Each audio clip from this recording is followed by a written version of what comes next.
ನಮಸ್ಕಾರ ಸ್ನೇಹಿತರೆ, ನಮ್ಮ ನಂಬಿಕೆಗೆ ಸ್ವಾಗತ ಸುಸ್ವಾಗತ. ಸ್ನೇಹಿತರೆ, ಅಣ್ಣಪ್ಪ ಸ್ವಾಮಿ ಶ್ರೀ ಕ್ಷೇತ್ರ ಧರ್ಮಸ್ಥಳದ ನ್ಯಾಯ ದೇವತೆ ಎಂದೇ ಅಣ್ಣಪ್ಪ ಸ್ವಾಮಿಯನ್ನ ನಂಬ್ತಾರೆ. ಅಲ್ಲದೆ ಅದೆಂಥ ಅಹವಾಲುಗಳಿದ್ರೂ ಶ್ರೀ ಮಂಜುನಾಥೇಶ್ವರನಿಗೆ ವರದಿ ಒಪ್ಪಿಸಿದ್ರೆ ಅಣ್ಣಪ್ಪ ಸ್ವಾಮಿಯ ಮೂಲಕ ಆ ಕೆಲಸವಾಗುತ್ತದೆ ಎಂಬ ನಂಬಿಕೆ ಅನಾದಿ ಕಾಲದಿಂದಲೂ ನಡೆದುಕೊಂಡು ಬಂದಿರುವ ಪದ್ಧತಿ.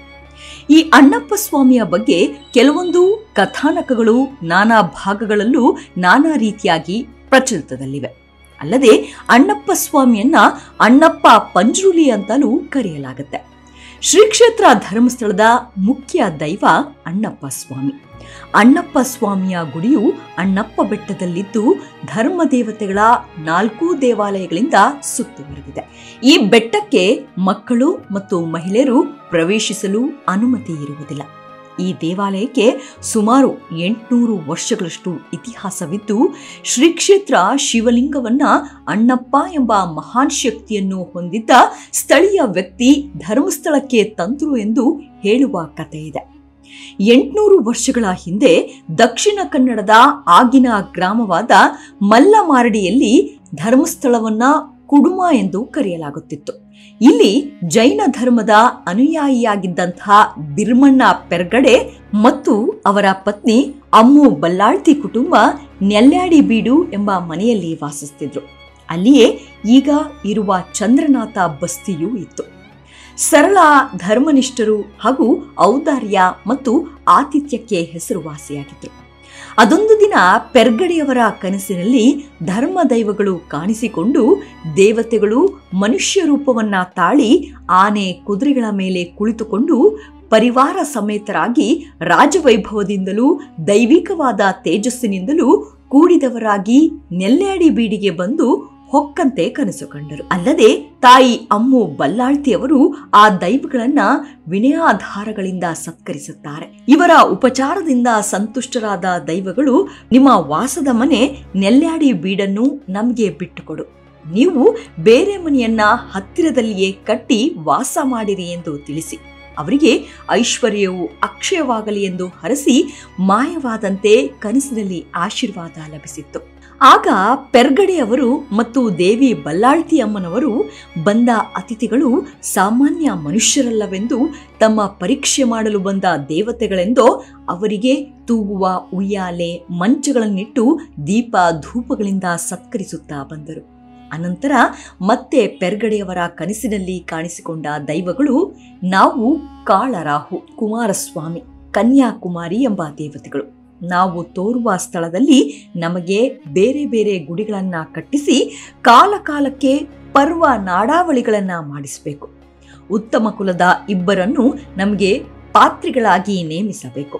ನಮ್ಮ ದೂತನಾದ ಅಣ್ಣಪ್ಪನಿಂದ ಎಲ್ಲಾ ಕಾರ್ಯಗಳನ್ನ ನಿರ್ವಹಿಸುವೆವು.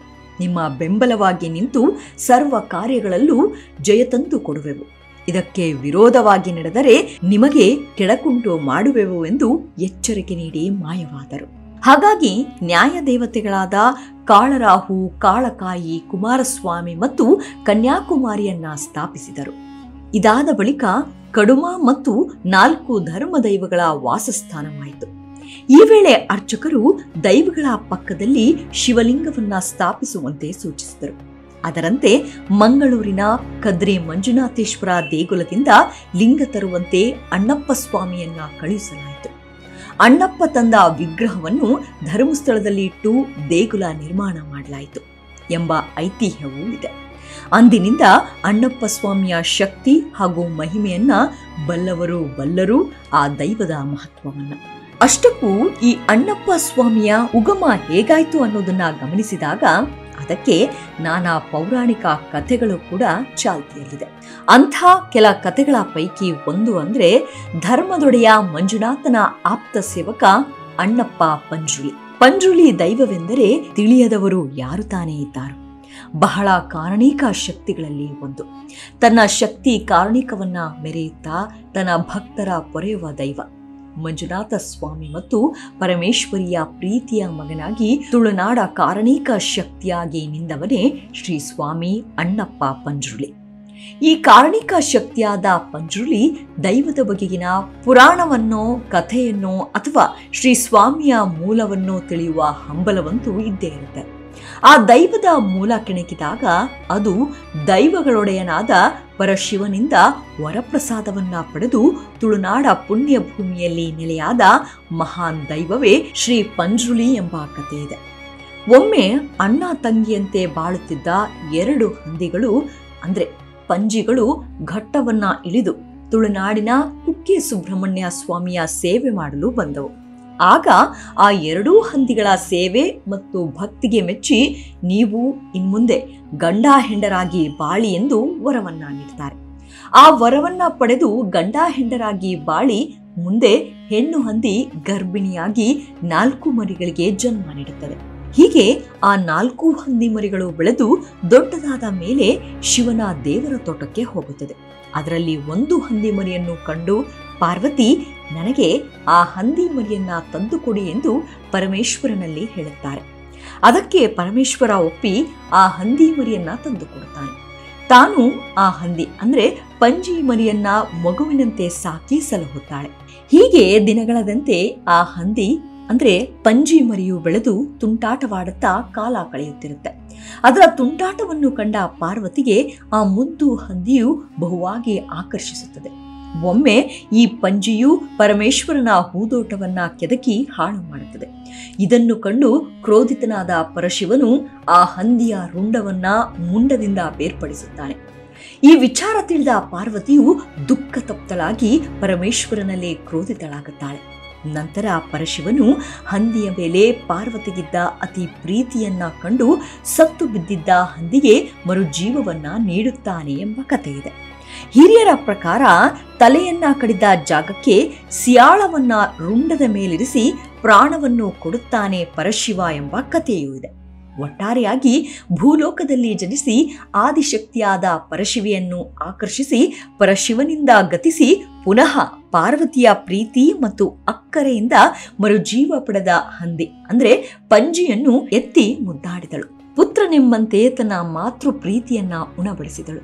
ಹೀಗೆ ಈ ಎಲ್ಲಾ ಸನ್ನಿವೇಶದ ನಂತರ ಈ ಪಂಜಿಗೆ ಅಭಯವನ್ನ ನೀಡಿ ನೀನು ಮುಂದೆ ಪಂಜಿ ರೂಪದ ದೈವವಾಗು, ಭೂಲೋಕದಲ್ಲಿ ನನ್ನ ನೆಚ್ಚಿನ ದೈವವಾಗಿ ಮುಂದೆ ಗಣಮಣಿ ಎಂಬ ಬಿರುದಿನೊಂದಿಗೆ ಪ್ರಸಿದ್ಧಿ ಹೊಂದು, ಅಂತೆಯೇ ನಿನಗೆ ಪಂಜುರ್ಲಿ ಎಂಬ ಹೆಸರನ್ನ ಇಡುತ್ತೇನೆ.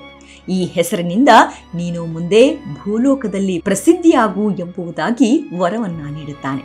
ಹಾಗೆ ಪಾರ್ವತಿಯು ಕೂಡ ಅಭಯವನ್ನ ನೀಡಿ ಆಶೀರ್ವದಿಸುತ್ತಾಳೆ. ಹಂದಿ ಎಂದರೆ ತುಳುವಿನಲ್ಲಿ ಪಂಜಿ ಎಂದು, ಅದುವೇ ಮುಂದೆ ಪಂಜುರ್ಲಿ ಎಂಬುದಾಗಿ ಶ್ರೀ ಅಣ್ಣಪ್ಪ ಪಂಜುರ್ಲಿ ಎಂಬಾಗಿ ಭೂಲೋಕದಲ್ಲಿ ಅದರಲ್ಲೂ ತುಳುನಾಡ ಕಾರಣಿಕ ದೈವವಾಗಿ ನೆಲೆಯಾಗುತ್ತಾನೆ ಎಂಬ ಜಾನಪದ ಕಥೆಯೂ ಇದೆ. ಈ ಶಕ್ತಿಯೇ ಮುಂದೆ ಭೂಲೋಕದ ಗಣಮಣಿ ಅಣ್ಣಪ್ಪ ಪಂಜುರ್ಲಿಯಾಗಿ ಎಲ್ಲರನ್ನೂ ಪೊರೆಯುವ ದೈವವಾಗಿದ್ದಾನೆ. ಇನ್ನೊಂದು ದಂತಕಥೆಯ ಪ್ರಕಾರ ಶ್ರೀ ಮಹಾವಿಷ್ಣು ವರಹ ಅವತಾರ ತಾಳಿದ ವೇಳೆಯಲ್ಲಿ ಅದರ ಒಂದಂಶ ಶಕ್ತಿಯಿಂದ ಜನಿಸಿದವನೇ ಪಂಜುರ್ಲಿ ಎಂಬುದಾಗಿ ಹೇಳಲಾಗುತ್ತದೆ. ಹಾಗೆ ಈ ದೈವವು ಕೈಯಲ್ಲಿ ಬೆಂಕಿಯ ದುಂದಿಯನ್ನ ಹಿಡಿದು ಬಾಯಲ್ಲಿ ಬೆಂಕಿಯ ಉಂಡೆಯನ್ನು ಉಗುಳುವ ಮಹಾನ್ ದೈವವಾಗಿದ್ದಾನೆ. ಪರಮ ಪವಿತ್ರ ಶ್ರೀ ಧರ್ಮಸ್ಥಳ ಕ್ಷೇತ್ರ ನಿರ್ಮಾಣವನ್ನು ಮಾಡಿದ ಮಹಾದೇವನ ಪ್ರೀತಿಯ ಕುವರನಾಗಿದ್ದಾನೆ. ಪಂಜುರ್ಲಿಯೊಂದಿಗೆ ಶಕ್ತಿ ದೇವತೆಯಾಗಿ ಧರ್ಮ ದೇವತೆ ಸತ್ಯ ದೇವತೆಯಾಗಿ ವರ್ತೆ ಅಂದ್ರೆ ವರ್ತೆ ಪಂಜುರ್ಲಿಯೊಡಗೂಡಿ ತಾನು ವರ್ತೆ ಪಂಜುರ್ಲಿ ಎಂಬ ನಾಮಾಂಕಿತದಲ್ಲಿ ಭಕ್ತರನ್ನು ಕಾಯುವ ಮಹಾನ್ ದೈವಗಳಾಗಿ ತುಳುನಾಡ ಧರ್ಮ ದೈವಗಳಾಗಿ ನೆಲೆಸಿದ್ದಾರೆ. ಈ ವರ್ತೆಯು ಕುಲ್ಕಳನ ಪ್ರೀತಿಯ ಸಹೋದರಿಯಾಗಿ ಹಾಗೆ ಪಂಜುರ್ಲಿಗೂ ಸಹೋದರಿಯಾಗಿ ಕಾರಣಿಕ ಶಕ್ತಿಯಾಗಿ ನೆಲೆಸಿದ್ದಾರೆ. ಕಲ್ಕುಡುಕನು ತನ್ನ ಸಹೋದರಿಯನ್ನು ಪಂಜುರ್ಲಿಯ ಸುಪರ್ದಿಯಲ್ಲಿ ಕೊಟ್ಟು ನೀವು ಹೋದ ಸ್ಥಳದಲ್ಲೂ ಅಣ್ಣ ತಂಗಿಯರಾಗಿ ಭಕ್ತರ ಕಾಯುವ ದೈವವಾಗಿ ಎಂದು ಹರಸಿದ. ಹಾಗಾಗಿ ಕಲ್ಕುಡುಕನು ಕಲ್ಲುರುಟಿಯೊಂದಿಗೆ ಆರಾಧನೆಗೊಂಡರೆ ಪಂಜುರ್ಲಿಯು ಕಲ್ಲುರುಟಿಯ ವರ್ತೆ ಎಂಬ ನಾಮದೊಂದಿಗೂ ಸತ್ಯದೇವತೆ ಪಾಷಾಣಮೂರ್ತಿ ಎಂಬ ಹೆಸರಿನಿಂದಲೂ ಅಣ್ಣ ತಂಗಿಯರಾಗಿಯೂ ತುಳುನಾಡ ಕಾರಣಿಕ ಶಕ್ತಿಯಾಗಿಯೂ ನೆಲೆಯಾಗಿ ಭಕ್ತರ ಕಾಯುವ ಮಹಾನ್ ದೈವವಾಗಿದ್ದಾರೆ. ಹೀಗೆ ಹಲವಾರು ಕಡೆಯಲ್ಲಿ ಕೋಲ ನೇಮೋತ್ಸವದಲ್ಲಿ ವರ್ತೆ ಪಂಜುಳಿಯಾಗಿ ಅಭಯವನ್ನ ನೀಡುತ್ತಾ ಒಂದೊಂದು ಸ್ಥಳದಲ್ಲೂ ಅಲ್ಲಿನ ಸ್ಥಳಕ್ಕೆ ಅನುಗುಣವಾಗಿ ಅಲ್ಲಿನ ಅನ್ವರ್ಥನಾಮದಲ್ಲಿ ಅಲ್ಲಲ್ಲಿ ದೈವವಾಗಿ ನೆಲೆಯಾಗಿದ್ದಾನೆ. ಅಲ್ಲದೆ ಕುಪ್ಪೆ ಪಂಜುಳಿ, ಅಣ್ಣಪ್ಪ ಪಂಜುಳಿ, ಕಲ್ಯ ಪಂಜುಳಿ, ವರ್ತೆ ಪಂಜುಳಿ, ಬಗ್ಗು ಪಂಜುಳಿ ಹಾಗೆ ಅನೇಕ ಸ್ಥಳದಲ್ಲಿ ಅನೇಕ ಹೆಸರಿನಲ್ಲಿ ಪ್ರಖ್ಯಾತ ಹೊಂದಿ ಕೋಲ, ಬಲಿ, ನೇಮ, ಭೋಗಗಳನ್ನು ಪಡೆಯುತ್ತಾ ಭಕ್ತರನ್ನು ಕಾಯುತ್ತಾ ನೆಲೆ ನಿಂತಿದ್ದಾರೆ. ಮೂಲ ಪಂಜುಳಿಯು ಈಗಿನ ಧರ್ಮಸ್ಥಳದ ಅಣ್ಣಪ್ಪನೇ ಎಂದು ನಂಬಲಾಗಿದೆ. ಅಲ್ಲದೆ ತಾನು ನೆಲೆ ನಿಂತ ಊರಿಗೆ ಅನುಗುಣವಾಗಿ ಪಂಜುಳಿಯ ಹೆಸರು ಬದಲಾಗುತ್ತಾ ಹೋಗುವುದು ಒಂದು ವಿಶೇಷ. ಅಣ್ಣಪ್ಪ ಪಂಜುಳಿ, ಅಂಗಣ ಪಂಜುಳಿ, ವರ್ಣರ ಪಂಜುಳಿ, ಬಗ್ಗು ಪಂಜುಳಿ, ತೇಂಬೈಲು ಪಂಜುಳಿ ಹೀಗೆ 10 ಪಂಜುರುಳಿ ದೈವದ ಪ್ರಭೇದಗಳ ಪಟ್ಟಿ ಬೆಳೆಯುತ್ತದೆ.